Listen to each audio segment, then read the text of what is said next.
Assalamualaikum warahmatullahi wabarakatuh. Selamat datang di SAG Channel Santri Alam Gaib.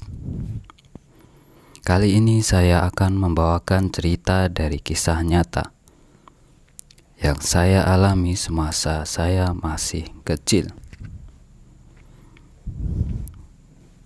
Tepatnya pada tahun 1998.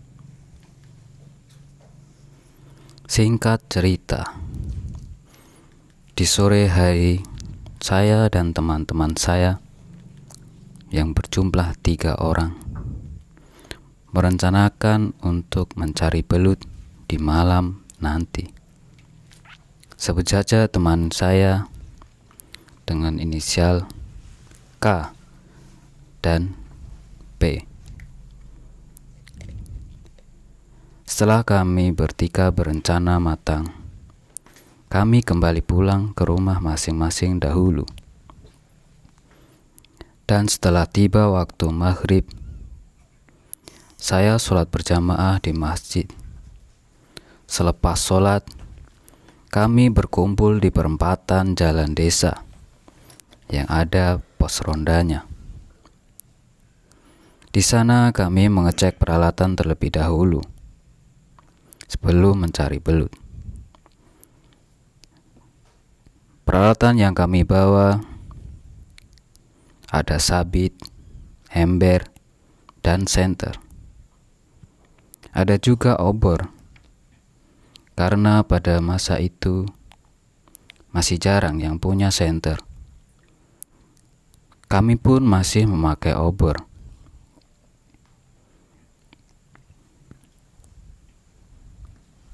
Setelah yakin peralatan komplit, kami pun bergegas menuju sawah yang siang tadi habis dibajak. Karena belut biasanya akan muncul setelah sawah itu dibajak. Singkat cerita, kami pun menuju lokasi pertama. Sampai di lokasi pertama, kami pun menyebar. Saya menyusuri area pinggir, dan teman saya yang berinisial K dan P ke area tengah. Disinilah saya mulai merasa ada sesuatu yang ganjil. Yang biasanya belut banyak muncul, ini di lokasi yang pertama tidak ada satupun belut yang muncul. Padahal biasanya di lokasi ini selalu ada. Setelah saya pikir-pikir lagi, saya juga merasa saat jalan menuju ke sawah tadi, rembulan yang awalnya terang, tiba-tiba tidak ada sinar sama sekali. Tapi sampainya di lokasi ini, langsung gelap sunyi. Padahal biasanya selalu ada.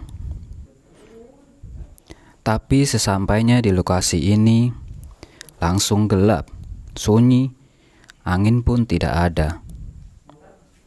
Padahal biasanya selalu ada, malahan kadang kencang. Karena saya penasaran, saya pun tanya kepada teman saya. Kur, we ngerasa aneh ora? Mau iki sih terang loh, kok saiki retriti peteng yo? Teman saya pun menjawab, iya aku yang ngerasa aneh iki. Kok ora ono angin yo? Wis peteng gak ono angin. Biasane kan kenceng. Saya pun langsung menyaut lagi.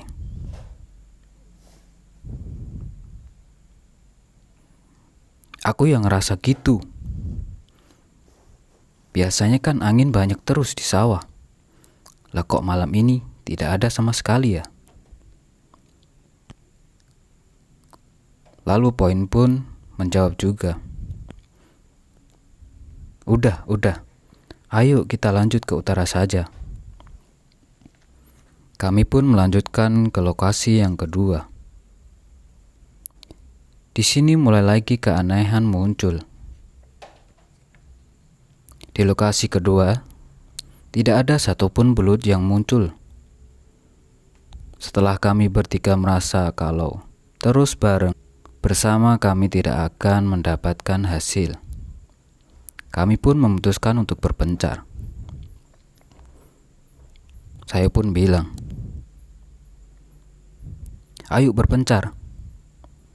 Daripada kita saling berdekatan, kita tidak akan dapat," kata saya.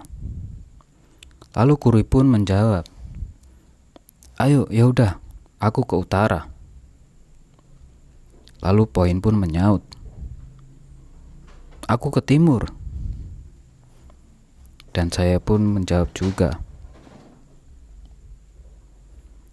"Berarti aku ke barat ya?" Kemudian saya pun menuju ke barat. Tak lama jalan, saya sampai sawah yang ada tanaman pohon. Kalau tidak salah namanya pohon trembesi. Pertama saya masih biasa saja. Tapi dari jarak 20 meter sampai 30 meter, saya melihat pohon ini yang tadinya kelihatan kecil, tiba-tiba terlihat semakin besar dan semakin rimbun. Disinilah awal mula kejadian yang sampai sekarang saya masih ingat. Setelah saya melihat pohon yang dari kecil tiba-tiba menjadi rindang, saya sedikit agak bingung. Tapi saya berpikiran positif. Mungkin cuma pikiran saja. Lalu saya pun melanjutkan mencari belut. Saya menyisir bagian pinggir, dan tak lama ada seekor belut lumayan besar. Lalu saya pun mengambilnya. Selang 4 langkah, saya menemukan lagi belut yang seukuran. Saya pun girang. Setelah mencari sekira-kira 2 jam lamanya, akhirnya sudah dapat 2 ekor. Saya pun melangkah lagi. Selang 4 langkah, lagi-lagi saya melihat belut.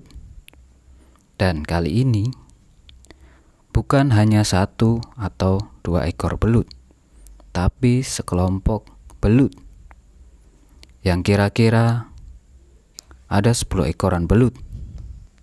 Saya pun bergegas untuk mengambil belut itu. Tapi baru saja saya mau mengambil yang pertama, waktu sabit saya yang dibalik biar bisa menekan belut supaya tidak lari. Saat itu juga saya mendengar suara tertawa cekikikan di atas saya. Saya pun melihat ke atas. Disitulah saya kaget bukan main.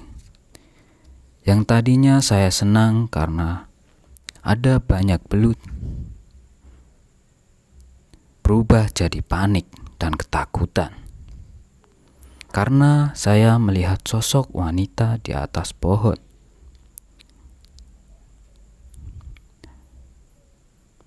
Tak lama dari itu saya pun mencoba untuk melihat lagi. Apakah benar yang saya lihat ini? Agaknya saya kurang percaya. Dan untuk kedua kalinya, saya menengok ke atas.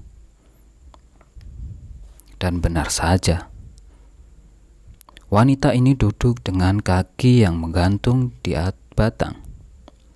Sambil mengayun-ayun kakinya, wajahnya tertutup rambutnya yang panjang. Pakaiannya putih yang agak-agak kecoklatan.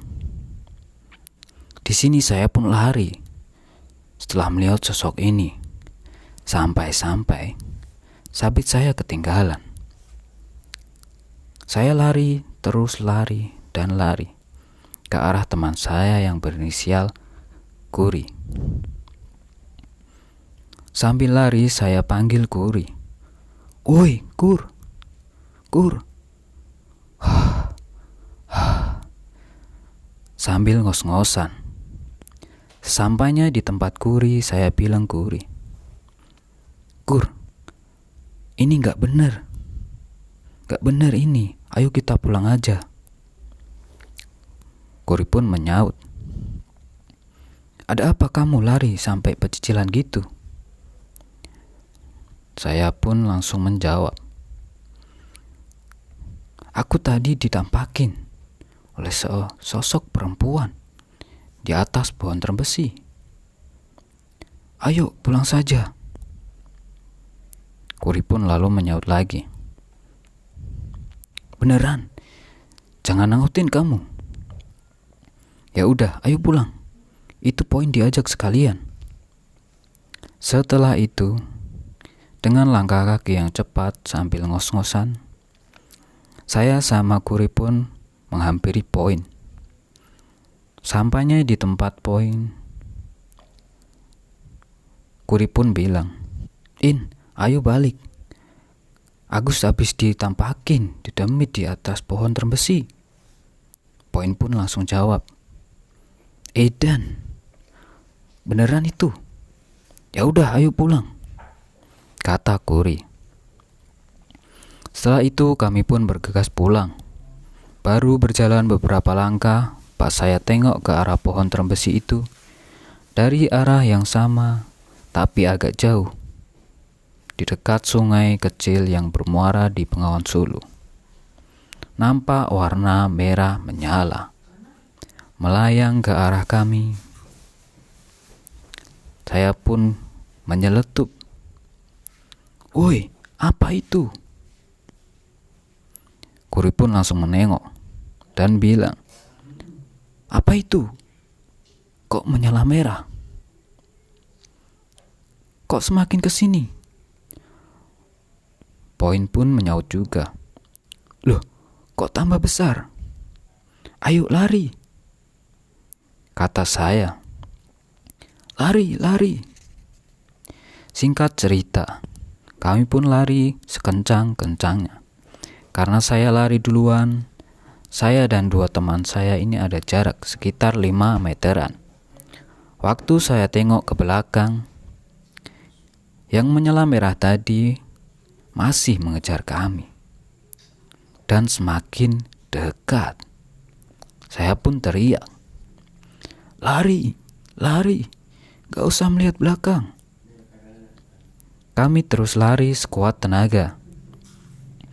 Di sini yang tadinya saya yang pertama berlari dan ada jarak sekitar 5 meter. Saya melihat teman saya yang bernama Kuri ini, dia lari, lalu tiba-tiba dia melompati bedeng tanaman cabai. Yang tidak masuk akal, dia bisa melompati 3 bedeng tanaman cabai. Padahal kira-kira lebarnya itu sekitar 3-4 meteran. Sampai-sampai saya didahuluin sama dia. Tapi alhamdulillahnya kami bertiga selamat sampai perbatasan desa. Kami pun sampai di tempat awal kami yang berada di perempatan yang ada pos untuk berronda. Singkat cerita, kami istirahat di pos. Di sana saya tanya sama Kuri, "Kur, kok bisa kamu melompat sejauh itu? Gimana caranya?" Kuri pun menjawab, "Apa maksudnya?" Saya pun kembali bertanya, "Loh, kamu gak sadar tadi ngelompatin bedengan sampai 3 itu?" Kuri pun menjawab, "Tidak, pokoknya aku tadi lari terus dan terus." Lalu Poin pun menyaut, Udah, ayo pulang. Aku capek, kata Kuri. Disitulah kami bertiga pulang ke rumah masing-masing. Lalu keesokan harinya saya pun bertanya kepada orang tua tentang apa yang mengejar kami tadi malam. Dan disitulah saya baru tahu kalau yang mengejar saya tadi malam sama teman-teman itu bernama Banas Pati. Tapi alhamdulillahnya kami selamat tadi malam. Karena kata Mbah, Banaspati itu sangat berbahaya sampai bisa membunuh orang. Mungkin disinilah cerita kali ini yang bisa saya sampaikan. Jika teman-teman suka untuk mendengarkan cerita-cerita misteri, jangan lupa selalu kunjungi channel kami. Dan jangan lupa juga untuk like, komen, dan subscribe. Terima kasih sudah mendengarkan cerita ini. Wassalamualaikum warahmatullahi wabarakatuh.